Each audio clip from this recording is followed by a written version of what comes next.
Hello guys! Good evening! Si Judy Kawasoy po ito. So, itutuloy natin yung unang tatlong Japanese. So, namae, shimei, iisa lang po ang ibig sabihin yan. Ito ay ang pangalan or name. Namae, shimei. Name. Namae, shimei, name. Second, otanjobi. Otanjobi. Ang isa pang tawag dyan ay seinenggapi. Seinenggapi. Birthday. Kapanganakan. Seinenggapi. Birthday, kapanganakan. Usually, ginagamit yan kapag ka otanjobi wa nan desu ka or kaya otanjobi omedetou gozaimasu. Ang seinenggapi naman ay ginagamit kapag ka tinatanong ang birthday nyo or ginagamit ito sa mga interview or formal form. Seinenggapi nan desu ka?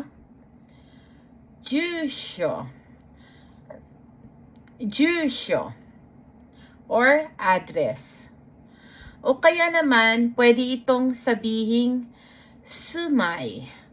O go sumai wa doko desu ka? O sumai wa doko desu ka? Pwede kasi itong sabihing ay, nalaglag, sorry.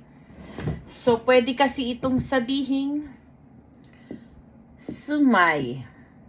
Yan. Sumai wa doko desu ka? Yan, pumangit na yung ating sulat, ano?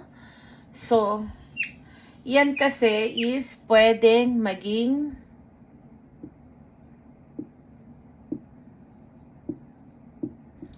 sumai wa doko desu ka?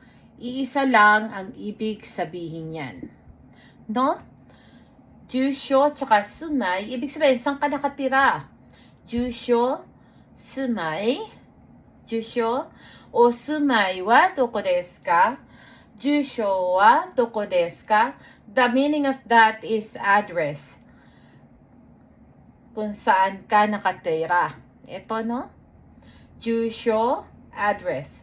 Pero minsan, the formal form is o sumai wa doko desu ka? Jusho wa doko desu ka? Yan yung ibig sabihin nila. Nagre-reflect yung ating ating ilaw. Pasensya na kayo. Anyway, yan yung tatlong unang usual na tinatanong kapag ka ini-interview. Onamae, shimei, which is the name, otanjobi or seinenggapi, which is the birthday, and jusho, which is the address. Okay? So, sana may natutunan kayo at naisulat nyo ito sa inyong memo or notebook. Okay, guys? This is the first lesson. I-share ko ulit ito sa inyo kasi para sa ating recap. Okay? Thank you! Bye!